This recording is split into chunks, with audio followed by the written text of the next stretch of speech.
West Indies Cricket, Caribbean Cricket Podcast.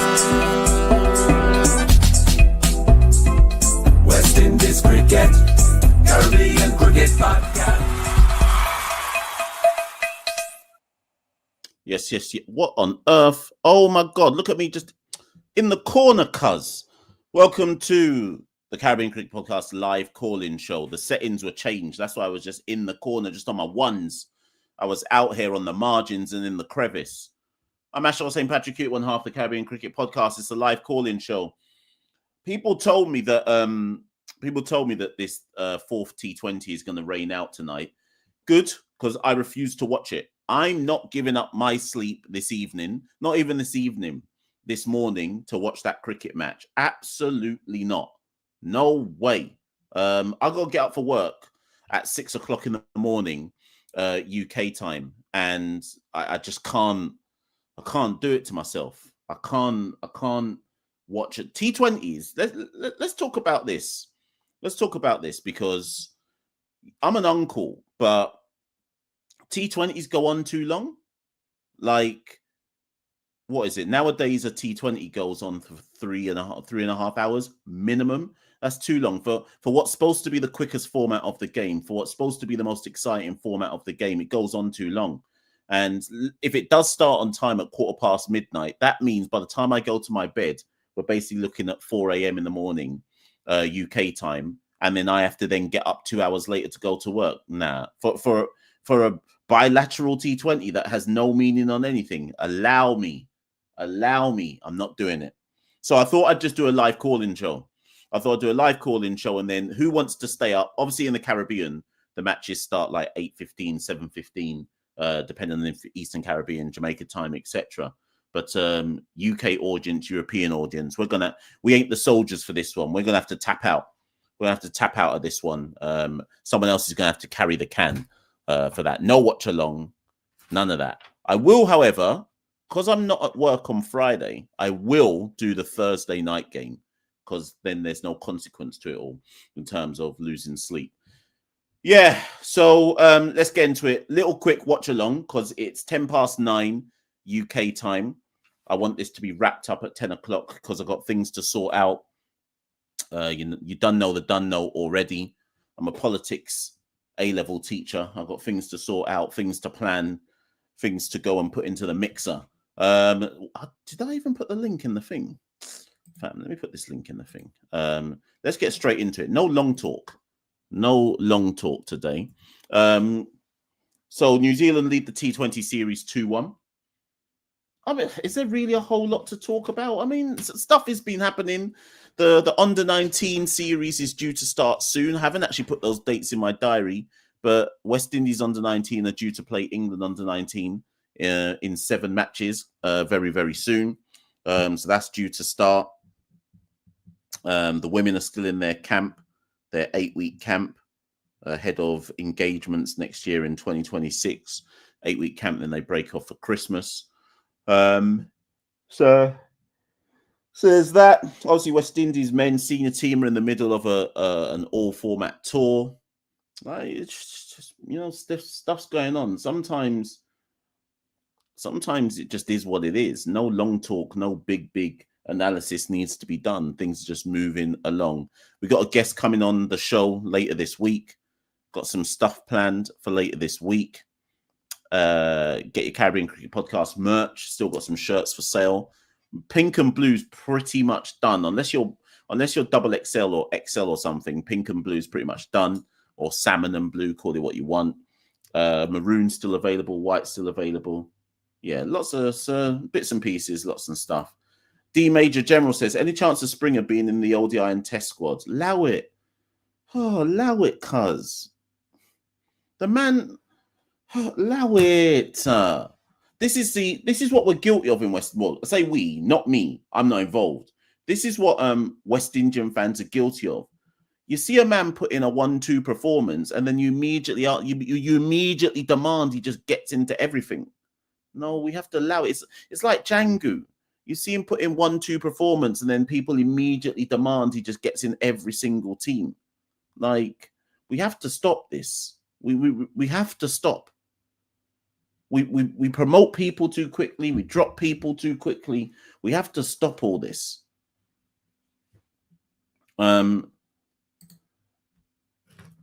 Miss Grant says, why can't our batting be consistent? We've been trying to answer that question since the mid-1990s in all formats of the game. We've been trying to answer that question. I ain't got the answers, no. I just don't have the answers. I just don't have the answers. If we could find the answer to that question of why our batting can't be consistent, West Indies would be good. But no one's been able to find the answer. The only answer that West Indian fans have and West Indian media aficionados and administrators is, let's drop this guy and let's pick this guy.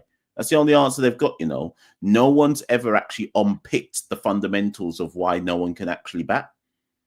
Like, no one's ever got to grips with, like, it, because to actually find the answer out is too hard. So it's just easier to say, drop this man and pick this man. And like, do you know what I mean? Brand Crowd says, why Kadeem not given a chance? Kadeem who? You can't, Kadeem, allow me,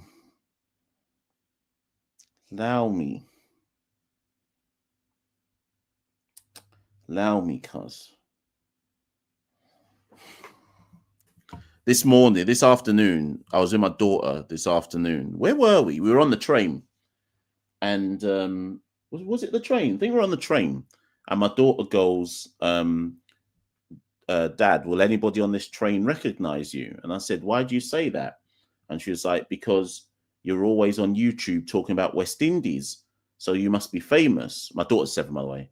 I was like, no, I don't think anyone on this train cares about West Indies. And then there was 2 women opposite me, and they just bust a laugh when I said that. They bust a big laugh. That's what West Indies doing out here. I thought I had a chance at getting gal. And as soon as they heard me say, I don't think anyone cares about West Indies, they just bust a big laugh. Cuz. One big laugh in my face.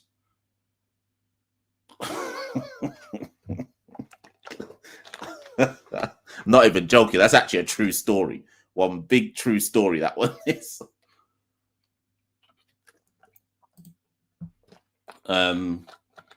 So let's bring Fireball on. Yes, Fireball, what are you saying? I don't know. All right, I'm doing all right, Mash. I'm gonna keep this thing short and sweet. I'm gonna answer the question why our batting is bad. There's only one point. I'm not gonna go into the pitches. Is that we focus more on bells and whistles than actual proper coaching. Like, we think, I don't know, and this happens in all sport. We think because you play good at cricket means you can teach someone how to play cricket. That's not necessarily the case. We have a bunch of Frank Lampards out here in West Indies cricket. I mean, with all disrespect, Desmond Haynes, Frank Lampard. You can be good at cricket, but you can't be good at administration. Doesn't mean you be good at administration. Doesn't mean good at coaching, but yeah, this is interesting, this point you raised, because I've been wondering recently, is this something that afflicts West Indies cricket primarily, or do you think this is just a sickness that permeates through most sports? Because when you speak to the average West Indian supporter, they will always say, like, so for example, in the last 24 hours, I've posted some shorts and reels and stuff about Darren Sammy and whatnot. And most of the comments that I've been getting over the last 24 hours is Sammy isn't a good coach. And then and I'm not here to have an episode about, I'm not here to have a live call-in show about Darren Sammy. But when you start to unpick it with people about why Sammy isn't a good coach, it doesn't take long for that person to say, because he was a mediocre player. And if this is our stance in West Indies cricket, that basically, unless you played at the highest level and you were a really top cricketer, you can't coach. This is why we're just spinning wheels and going round and round in circles, because if that's our mindset, no wonder nothing can change. Exactly. Like, Ospreys keep saying this on Discord. I don't know if he's in live stream to actually remember the actual person, but he said statistic. Sorry, I'm tripping over my words. Statistically, our best batting coach, I didn't even play high level cricket for real. Didn't play high level cricket. Like, yes, it has good players, good coaches in sport, like in football, Zidane, Pep Guardiola. Carlo Ancelotti's another one. Great players, great coaches, but that's not necessarily the case. And everybody could translate what they can do in teaching. And some people, they just don't have the physical attributes to be nice guy. Thanks, Chabi. Monty Desai. Thanks, Chavi. No one don't really have. Not everyone has the great attributes to be the great player, but they can be a great coach. Mourinho's a good example, Errol. Yes, Jose Mourinho, Jurgen Klopp played tier 2 Bundesliga football for most of his career. Arsene Wenger. So Arsene Wenger basically revolutionized modern football in England before Pep came along and did his thing. Arsene Wenger was the revolutionary coach in English football, won multiple titles with Arsenal, etc., etc. The man was a rubbish footballer. But West Indian cricket fans will keep telling you that we have to pick somebody who was one of our world beaters, and that's how we'll get a good coach. We will forever be stuck in the mud. Yeah, like, and the thing is, it's a self-perpetuating cycle, because the existing coaches think that, the existing fan base think that, so you can't. How the hell do you change a mindset of people to make them understand that it's not as right about now? Let's put this in perspective. I'm a better cricket coach than Brian Lara. How about that? I agree. Brian Lara. Every time someone says Brian Lara should do anything West Indies cricket, like, this man don't even does this man watch West Indies cricket? What kind of I'd rather Darren Ganga do something administratively in West Indies cricket, and people always say Ganga's rubbish. I'll say this bluntly, big to big. Darren Ganga will do better at any coaching role than Brian Lara. Yeah, well, easily, 100%. What your name gets you in West Indies cricket is status, right? And for some people, status is all that matters. So your name gets you status, but your name doesn't guarantee any kind of success. And actually, what we should be doing, if we're so hell-bent on like names and status and legends being involved in West Indies cricket, go put them to go coach age group cricket. Go put them with the under 13s, under 14s. If that's how important they are, go put them in. Don't put them at the top level, because by the time players get to the top level, it's too late. Go put them with under 13, under 14, under 15, and go use their skill set there. If that's what we're on, they're better utilized with the young youths. I agree. Last thing I'll say is people also been given this criticism to Floyd Reefer as well, and I'll say this when it comes to the batting. I'm currently doing a maths degree. I did electrical engineering in UCL as well. If I'm teaching someone, let's say calculus, right? Yeah. And they need to know calculus for the exam, but these people do not know basic algebra. Is it my fault they fail? Is it my fault they fail? Like, you don't know how to manipulate basic algebraic functions, and you expect me to teach you advanced calculus? I hear you. Like Floyd Reefer only can do so much with a batting.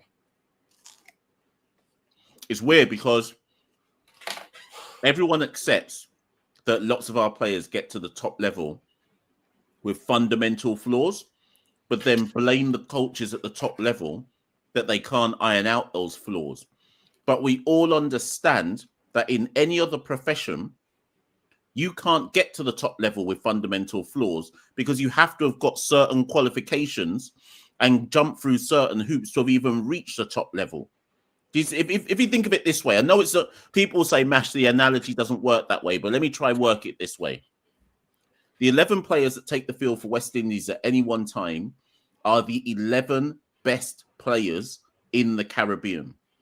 To get to to get to the stage and status where you are considered one of the best 11 in the region, you're supposed to have gone through everything, every test, every hoop, every criteria to have reached that stage. Now extrapolate that to all of us in our jobs. I'm considered one of the best 11 in my job right now. I can't afford to just shit down the place day after day after day after day. There's a level of expectation about the skill set and quality that I'm supposed to have, right? No one's expecting me to have got to the level I've got to in my day job and then expecting to train me up. Now I'm right at the very top of my institution and industry. But for some reason in the West Indies, we have our best 11 get to the top of their game and then we expect them to be trained up once they're there. It don't make any sense. But this is where we're at. This is where we're at. So yeah. Yeah.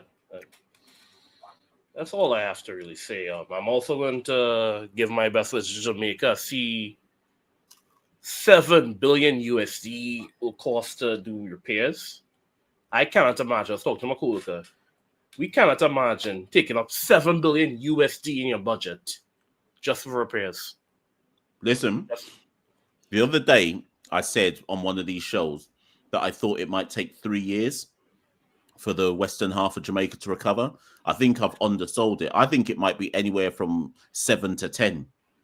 I don't now. Now my parents are telling me what's really gone on. I think the western half of Jamaica is probably like you only remember you only remember that we're a third world country, and I'm talking about most of the Caribbean nations here, if not all of us.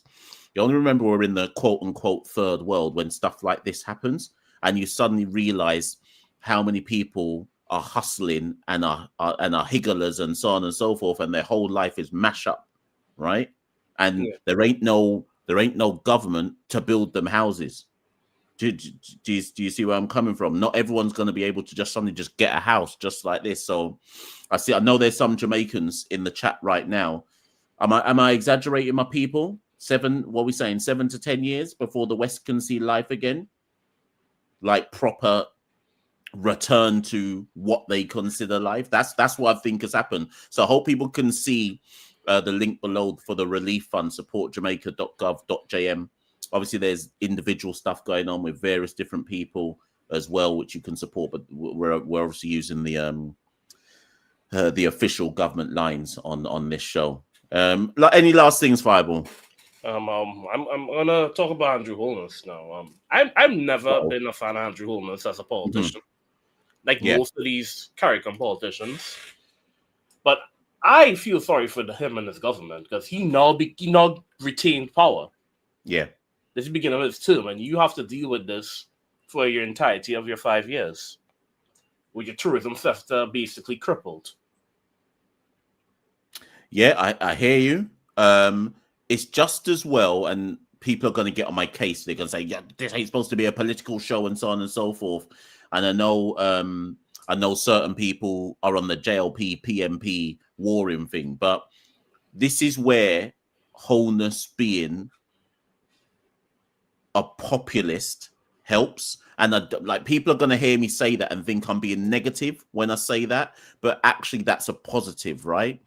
When your country is going through the trenches, you need a leader that is a populist leader to help people feel that you can guide them back through. And I was saying to my dad the other day that actually I think Holness is to be I say this with no kind of sentiments to JLP, PMP, whatever.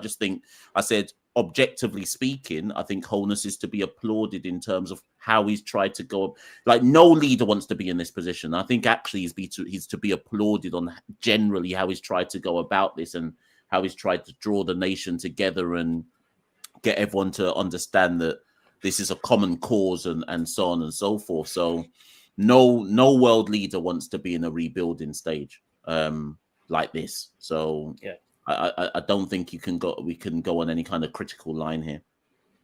Yes. And one last thing, I'm gonna have some criticism on UE Mona.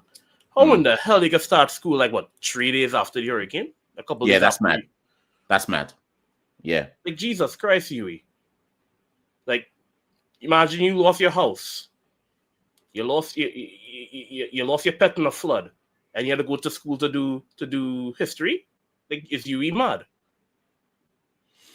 Yeah, I'm surprised they haven't. Well, maybe I'm detached and don't know the full story, but I'm surprised they haven't caught more criticism for that. I think it was I don't think the optics are good. I don't think it's the right call. I don't think things like life must go. I don't think things like life must go on applies in these type of situations. I'm really surprised that's happened. But again, let's see how it all plays out. Yeah. Sorry for keeping you a bit too long, so I'm just gonna head No out. worries. Yeah, man, take care. All right. Cool, Fireball. Yes, people. Bit of politics there. As Davian says, yeah, Huey did it because Kingston, basically, life has just got, I don't want to say life has gone on as normal, but if you live in Kingston, you don't really, obviously everyone's got TV, everyone can see what's going on, but if you live in Kingston, life ain't really changed all that much since Melissa. So it's easy for life to just continue as normal. There was a point leading up to the hurricane, and immediately after it was like, hold on, what's going to happen with Reggae Boys in the World Cup qualifier? But then I remembered Kingston ain't even been MashUp. So it's weird, right? Because half the island is MashUp, right? And the other half is just carrying on. Life is relatively normal. It just feels a bit dystopian and weird, right?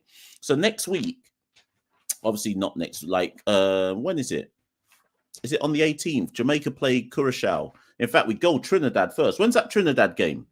Should I need to turn my 1 second, people. We got Trinidad. Sorry, to Jamaica here. We got Trinidad next week, I think. When is it? Is that the 14th? We'll go Port of Spain to play Trinidad in the World Cup qualifiers, and then the closing game is Curacao at home at the National Stadium. And I'm like, life's just carrying on. Major World Cup qualifier going to go on at National Stadium. Meanwhile, half the country just mash up. Like, it's weird. Like, it just feels weird, right?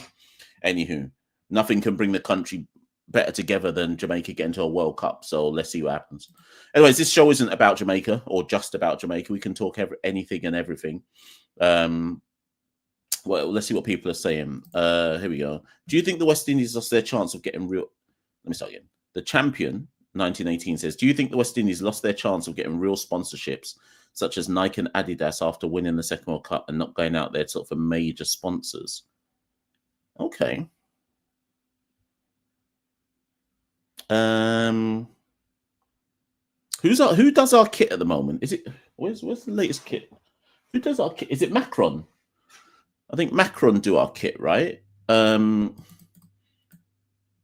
If you were Nike, who does the All Black shirts in rugby? Who does the New Zealand All Black shirts in rugby? Is the West Indies a big enough brand for Nike or Adidas to do our kit? That doesn't even guarantee that they do a good kit. I'm sure we've got Macron because Macron's the best deal, right? But would Nike and Adidas be interested in sponsoring the West Indies? Don't we having? I don't know. Is our global brand big enough for Nike and Adidas to think that we're attractive? I don't know. India have got Adidas, right? Who have England got? Who sponsors England? Is it Castor? I think Castor took England, right? Castor used to take us, and then we got moved along. They've taken England. Who does Australia's kit? Anyone know? Don't know why we're suddenly talking about kit sponsorship, but we are. Who does Australia's kit? New Balance. New Balance does England. So who does Australia?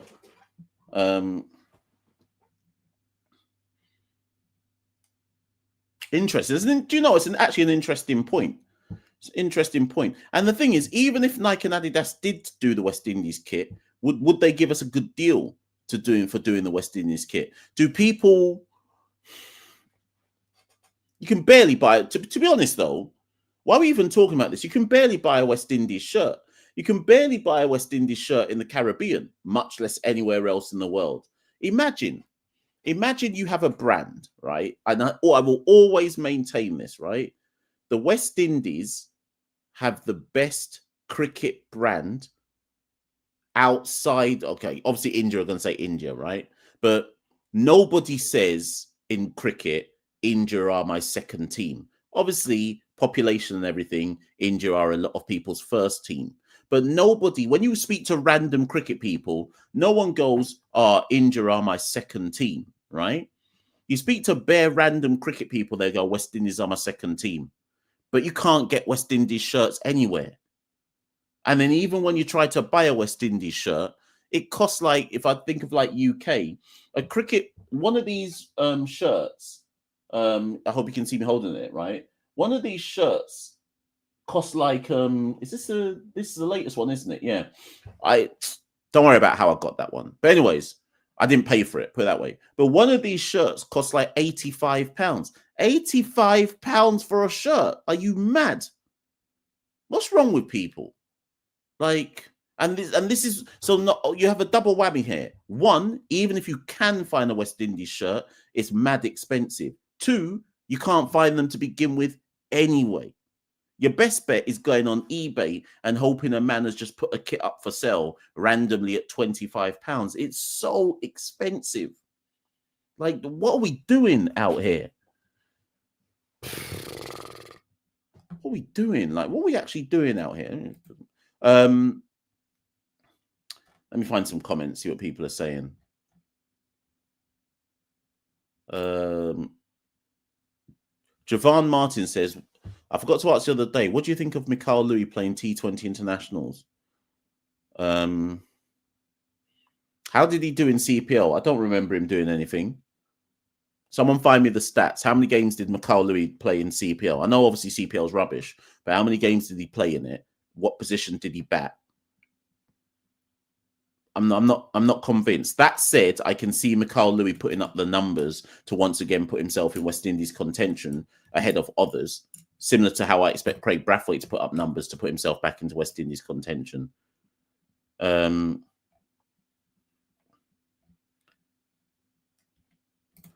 Davian Sterling says New Zealand is everyone's second cricket team. I don't think so. You basically speak to any England cricket man and they'll tell you West Indies is their favourites, is their second team. Like, you speak to any random Indian man and they'll tell you West Indies is their favourite team or is their second favourite team. Even Aussies, I'm telling you, big three supporters on the whole will go, yeah, West Indies is my second favourite team. Probably because we aren't a threat anymore. Anyways, let me find some other comments. Mohammed Shuban says, what do you think of Shea Hope in Test? Is he the one to better our fortunes? Mohammed, where are you from? And I don't say that with disrespect, but you've just proved my point. Assuming, Mohammed, that you're not from the Caribbean. Maybe you are, though, and I'm ignorant. If you're not from the Caribbean, you just said he's one of our best. Is he the one to better our fortunes? See what I mean? Mohammed's saying West Indies, I'm all in. We all hope that 100 in India is about to signal Shea Hope's renaissance in Test cricket.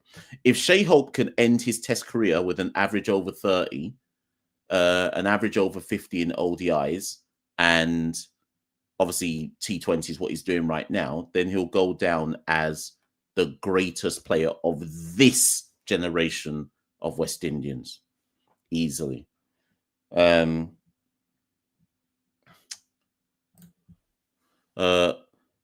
B. Hummingtrue Hugh says, Mash, I tried to look for a Shea Hope t-shirt here in India, online or offline. I can't find it anywhere. I felt bad as he is currently the best player I can think.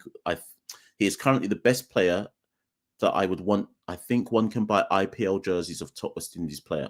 So basically, I think what you're saying there is you might be able to get an IPL jersey with Hope's name on, but you won't be able to get a West Indies jersey with Hope's name on. See what I mean?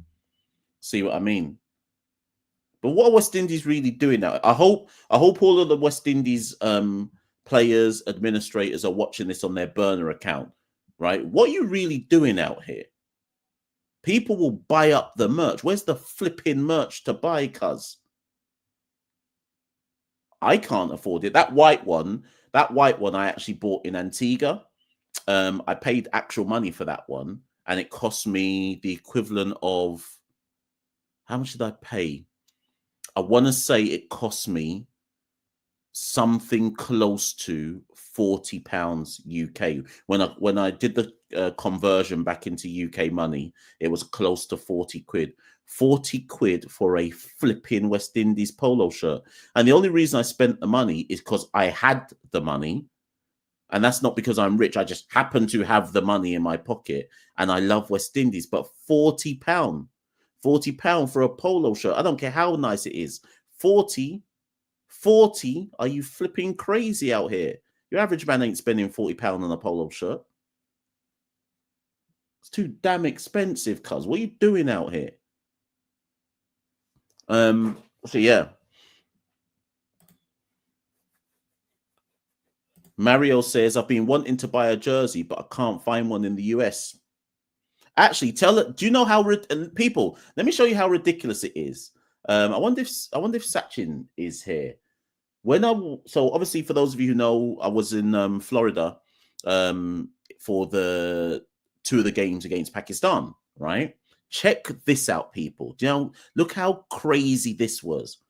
I was in Florida for the Pakistan games, game 2 and game 3, in Fort Lauderdale. Sorry, and there was more shirts on sale for Guyana Amazon Warriors. I think there was one stall which was just dedicated to Guyana Amazon Warriors, just pure Guyanese merchandise. One whole stall of just pure Amazon Warriors merchandise, right? I saw a next store that had some Trimbago Knight Riders stuff. I couldn't find no West Indies stall anywhere. Anywhere. I think it was game 2. But game 3, I think someone told me where I could go find some West Indies stuff. But there was more Guyana Amazon Warriors merch to buy than there was West Indies merch at a West Indies international game. Obviously, there's a huge Guyanese diaspora in the United States. Like, I get it, right? And I know that the Guyanese love up the Amazon Warriors thing, but no West Indies merch at a flipping West Indies game. I went over to the Amazon Warriors thing, and I said to the man, "You got any West Indies stuff there?" Man just smiled at me like I was cracking a joke. Like, that's why I sell CCP merch, because West Indies can't get their act together.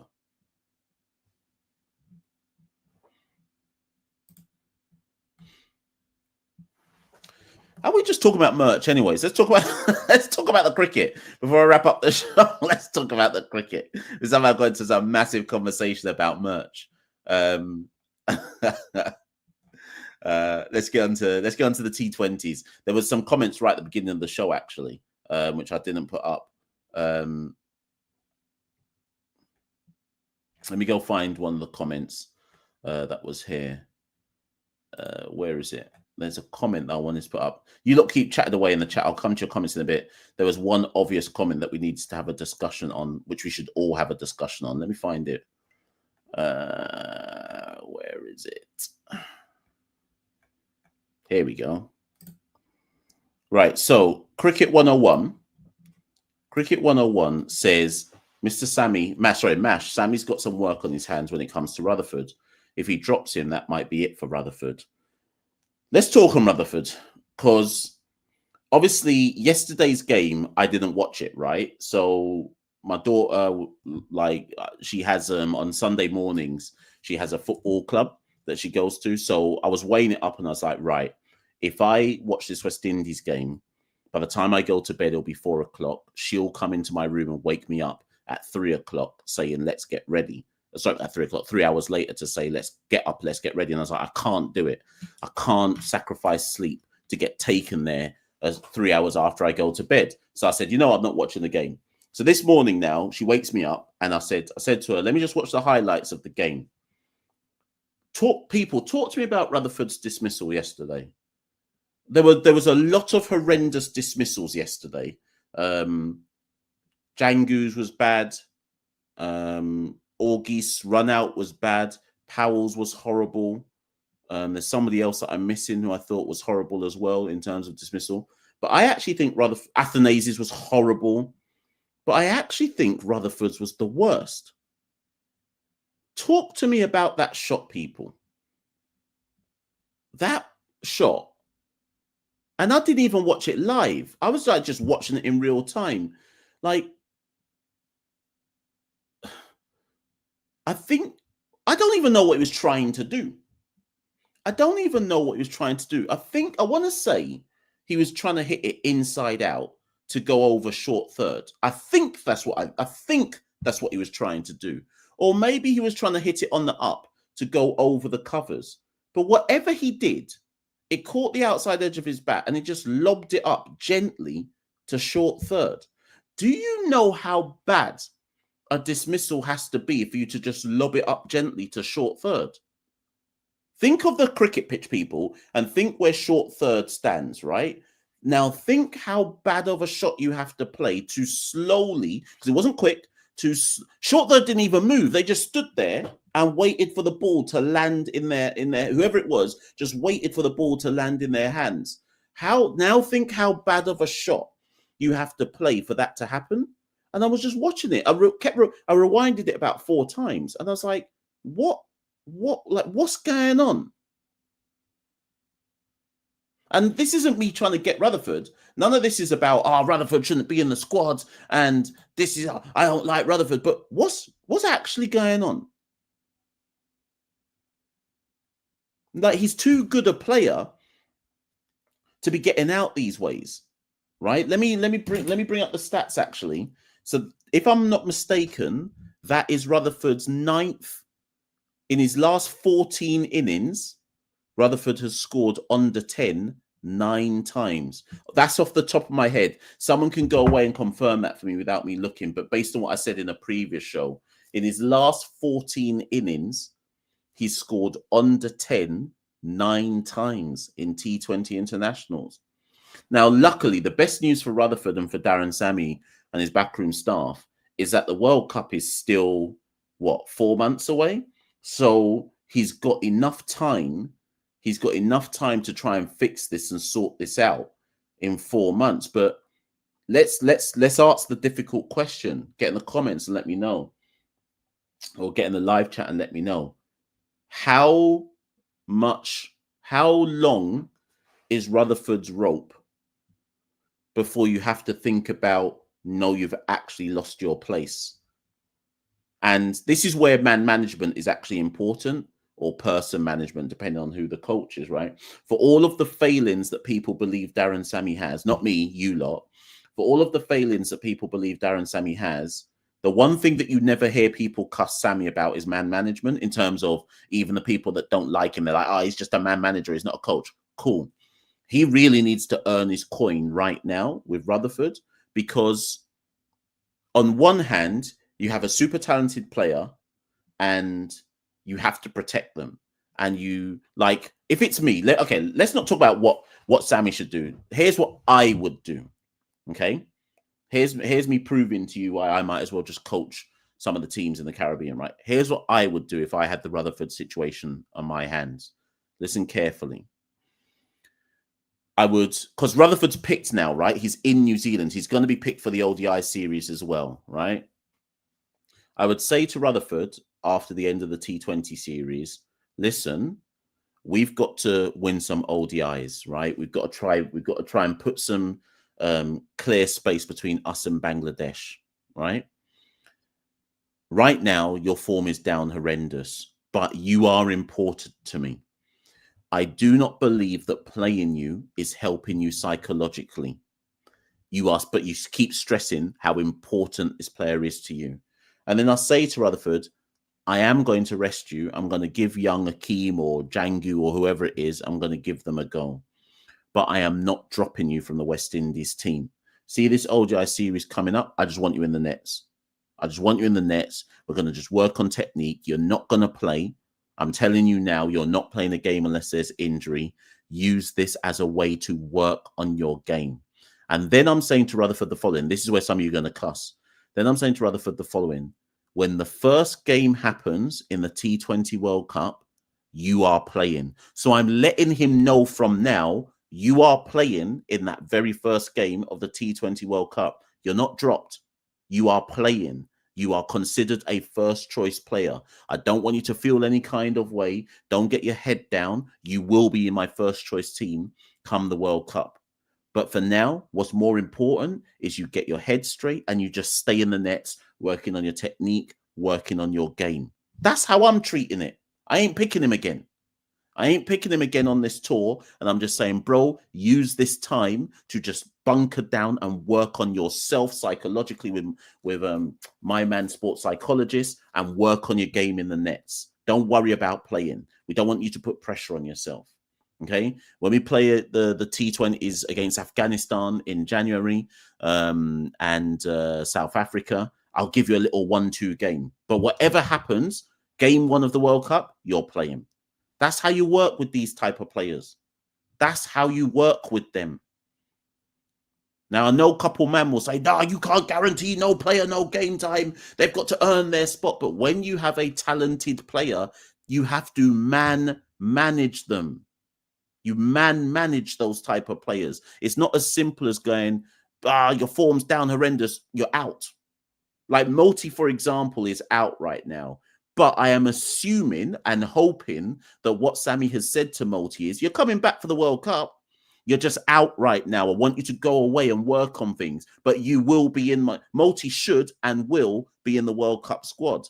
But I'm hoping that Sammy's kind of told him that, and he's gone away with a clear developmental plan in mind to go work on some stuff. That's how you manage. Well, you lot think I don't know what I'm talking about. Come on, man. That's how you manage. Let me eat some pineapple.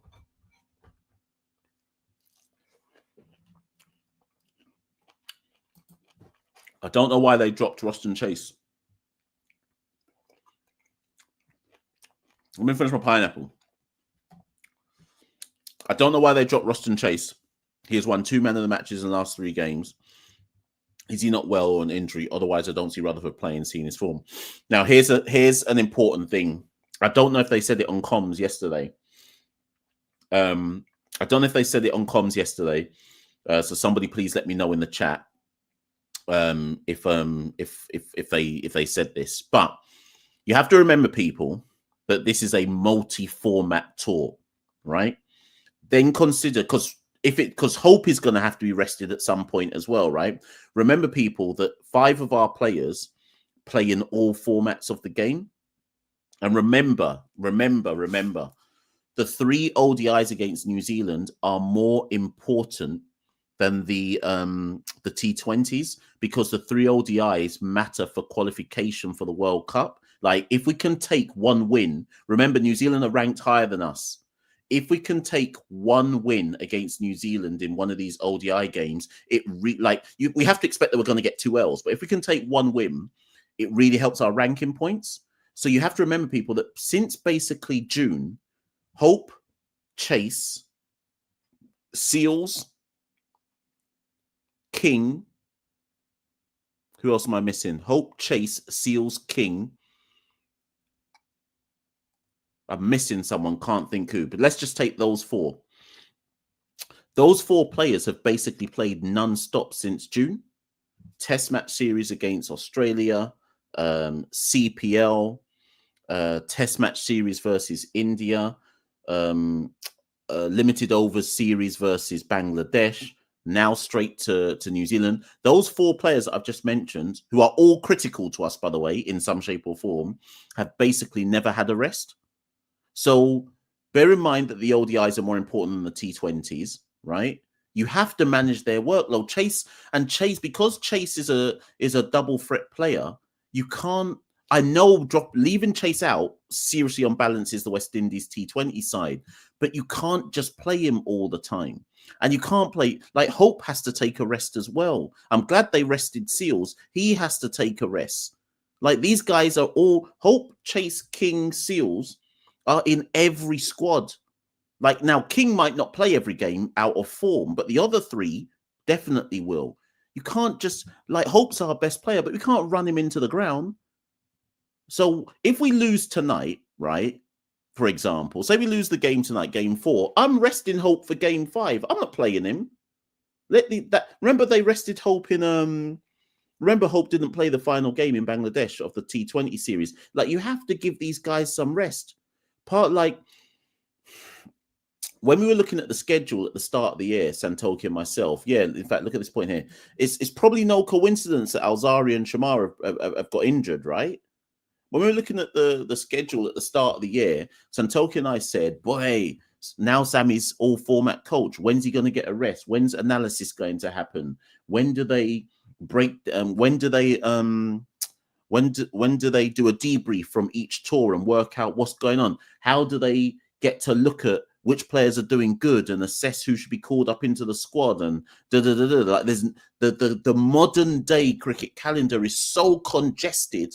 There's no time for Afanase. Afanase is the other player who's in every squad, right? So there's no time to even consider all of these things, much less then you think about the players who have gone back to back to back to back to back. And yes, I know it's their job. But you can't. Shea Hope, I've often wondered with these players, how do they have gal? I always bring everything back to gal. But seriously, how do you maintain a relationship as an international cricketer when the modern day international calendar is so congested that you can't even get home? When was the last time Shea Hope saw home? Like, when was the last time Shea Hope was in his own bed in Barbados? And that's no criticism of Shea Hope. Shea Hope's a fantastic player. Like, all Shea Hope can do, if you're Shea Hope, because you never see your own bed, all you can do is get on Instagram and just post thirst trap pictures. Like, just take a picture of himself in the next hotel pool with no top on, sunglasses, and just post a thirst trap and just wait for DMs. Just wait for DMs, because he can't touch his own bed. It's mad for Shea.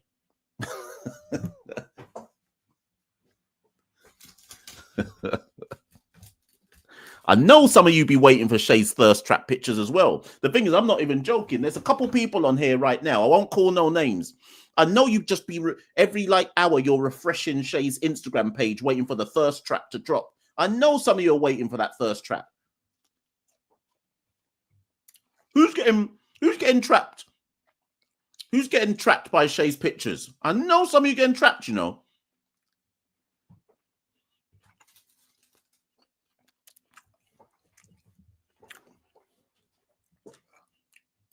Mel Renner says, sadly, Shea is married. Jaja.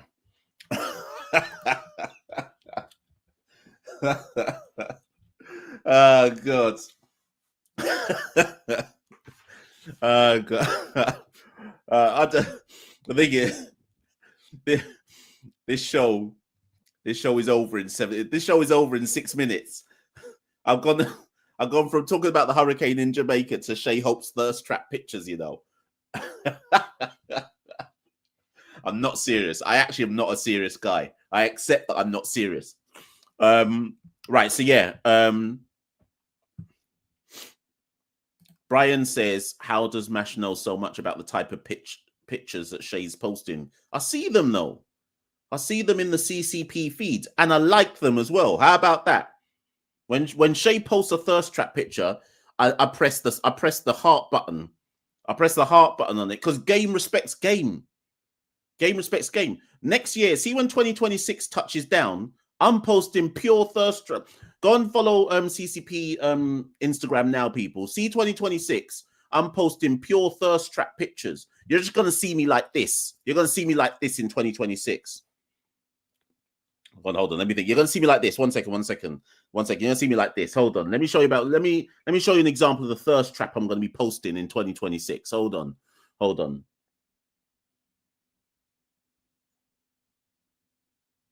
Yeah, it's going to be like this. This example of my thirst trap in 2026.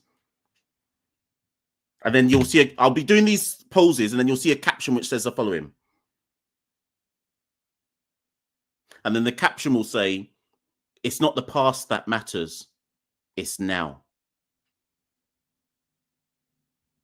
Pure thirst trap. That's all I'm on in 2026. I'm on pure thirst trapping in 2026. And Shea and that lot best be pressing heart button. When I start posting those pictures in 2026, they best reciprocate with the heart buttons, you know.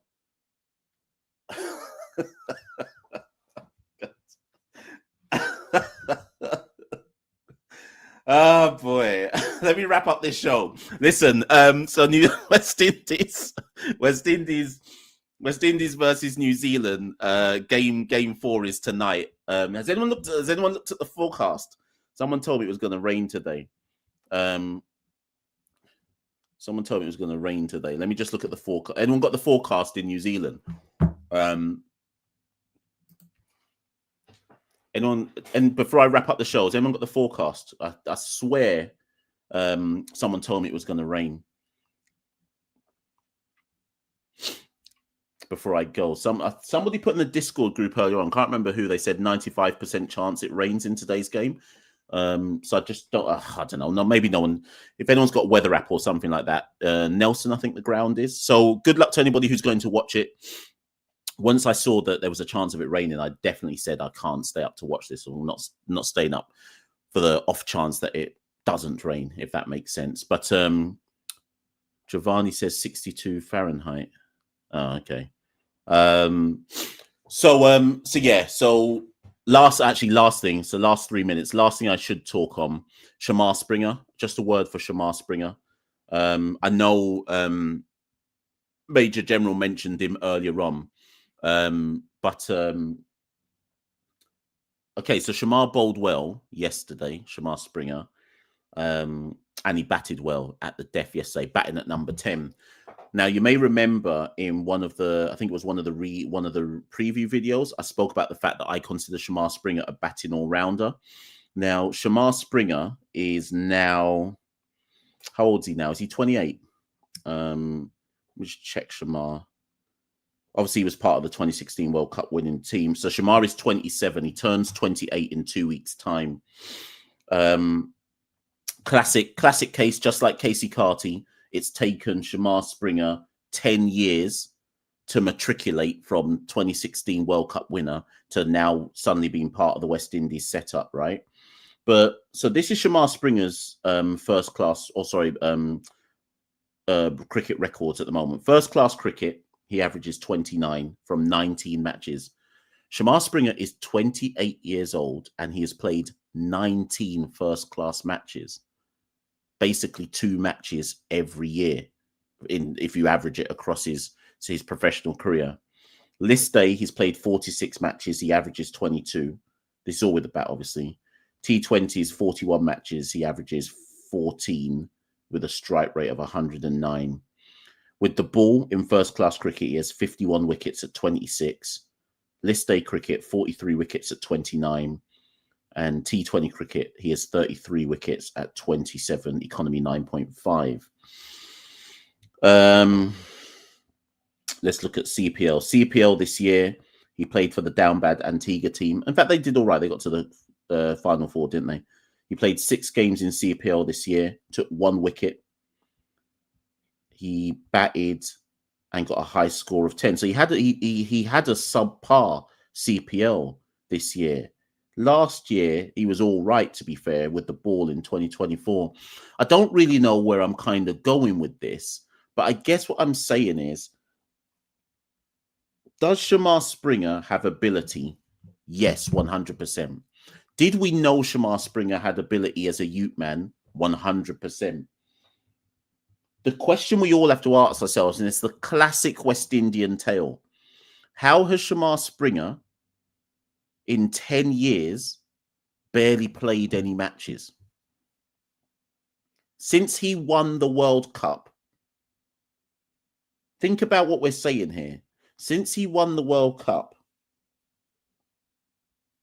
in 10 years ago, that World Cup basically happened. In 10 years, he's played 19 first-class matches, 46 list day matches, 41 T20s. So on average, he's played 2 first-class matches a year, 4 list day matches a year, and 4 T20s a year. Are you understanding what I'm saying here? No wonder and obviously he's had injuries, but in general, we're talking 10 years. No wonder we fumble the bag. We all knew Shamar Springer was good. He did the body roll thing. Yeah, the body roll thing. He did that in the World Cup final, right? When we won it as youth men. How is it? I need to get Shamar on the podcast and have him talk to me about his 10-year journey to only. There is no way Shamar Springer at 18 years old would have said, boy, it's going to take me 10 years to just be on the cusp of the West Indies team. And so someone, you might even be in this chat right now, someone sent me a DM. Apologies for not remembering the name. Someone sent me a DM 2 days ago saying, Mash, I think Shamar Springer could be the one to replace like your Holders and your Shepherds in the future, right? And I said, cool. No. But then they said to me, what do you think? Have we messed up his development? And so I replied to the guy and said, the biggest thing about Shamar Springer is this for me. He has barely in his career, played for Barbados. If you go and study Shamar Springer's stats and facts, they've had to basically send him. Which one of the islands did he play for? Was it Windwards? They've had to loan him out to Windwards to go get some cricket. He can't even play for Barbados. So before we start looking at have West Indies fumbled the bag with Shamar Springer, let's look at Barbados. Have Barbados fumbled the bag with Shamar Springer? It should never have taken Shamar Springer 10 years for people to suddenly start going, oh, he looks like he might be able to bowl at the death. Where has he been at 28 years old? 28, it's just another, his story is another cautionary. Look at Amir Jangu, only just coming into the West Indies setup now at 29, 30. Casey Carty, only just getting into the West Indies setup properly at 27, going on 28. Akil Hussain only got into the West Indies setup at 28. Bare fumbling, just fumbling the bag for 10 years with enough man. Hopefully, we're seeing with the likes of Akeem or Geese. Now, here's the thing. I said I was going to stop. This is the last thing I'm saying. Here's the thing, though. For all the criticism, some people want to level at Darren Sammy, and for all, and I'm not going to be a hypocrite here. For all of the times when I say let the youth men develop properly, here's one thing I'm definitely giving Darren. Here's one thing I think all people should give Darren Sammy, even his haters, right? At least he's got his eye on the youth men. Why? At least he's got his eye on them in so much as he's identified Orgeese, he's identified June, he's identified Jadea Blades. Whether their man should be in and around the team already, we can debate. But at least he's looking at youth men from 22, 21, 20, 23. Matthew Ford's a youth man, 23. 23, Jules obviously 18. At least he's looking at the youth men and saying, I'm not going to fumble the bag with you. I'm going to introduce you to the process and systems early enough so that, because here's the thing, when Sammy introduces someone like an Akeem or Geese to international cricket at the age of 22, whether we agree with whether that's the right thing to be doing to Akeem's career right now or not, it means that the territories can't fumble, because Sammy's already said to the territories with this pick, he's one for the future. You cannot fumble him. Jadea Blades is one for the future. You cannot fumble him. So when Jadea Blades goes back to Barbados, he's basically saying to Barbados selectors, Jadea Blades is the one. You cannot fumble him. Remember, Sammy's picked Jadea Blades before Barbados have picked Jadea Blades. So he's already indicated to Windwards with Akeem or Geese, to Barbados with Jadea Blades, that these guys, you can't fumble the bag with these guys. Get them in your teams. Make sure you're developing them properly. Or am I over-egging it? Am I over-egging it? Am I looking at, people are going to say I'm biased. Anyways, people, I'm out of here. I just hit a nice little point to start talking about and developing. But then I looked at the time and I said, it's 10 o'clock. I've just seen that my timer on the screen has just hit an hour. And I'm not staying longer than an hour. I said to myself before I started that we're doing an hour max on the live show. We only had one caller. It was only Fireball. But that's cool. You don't have to call in if you don't want to. It can just be a live show in general. So people, big up anyone who came through on the live. At one point, it reached 250 of you concurrently in the live. So big ups to anyone who came through on the live. You can see on the ticker tape below, supportjamaica.gov.jm. Any little bit helps and counts. Don't worry about if you can only give like $1 or something. Listen, every little bit helps and counts. Every little bit. This weekend, I was clearing out anything in my house that I don't need. I just put it. There was a Jamaica drive going on this weekend at something that I'm involved in, and I said to my daughter, we're going through every single thing in this house that we do not need, or we just have just because we have it and we don't even utilize it to its potential. I said, it's all going. I went and I stripped everything out of this house that wasn't necessary. I said, it's going to Jamaica. Anything that I am not utilizing and I don't have to utilize, I said, it's going to Jamaica. So people, listen, we can all do our bit. We can all do our bit. Even if you can only spare $1, spare $1. I'm talking about CCP now. I'm talking about rebuilding our Caribbean brethren and sistren. That's what I'm talking about. Okay. So let's get involved, please, people. Anyways, I'll be Machel St. Patrick here at one half the Caribbean Cricket Podcast. Yeah, peace. No live watch along tonight. Santoki and I will be back. There might be a show tomorrow. We're definitely doing something this week. And we've got a guest coming on this week, a special guest linked to New Zealand as well. So look out for that as well, please, people. And I shall be back very, very soon. Thank you as ever for all the comments. I know nobody really wanted to ring in, but the comments were interesting. That kept me going. So thank you all as ever, and I shall see you all very, very soon. Peace. West Indies Cricket, Caribbean Cricket Podcast.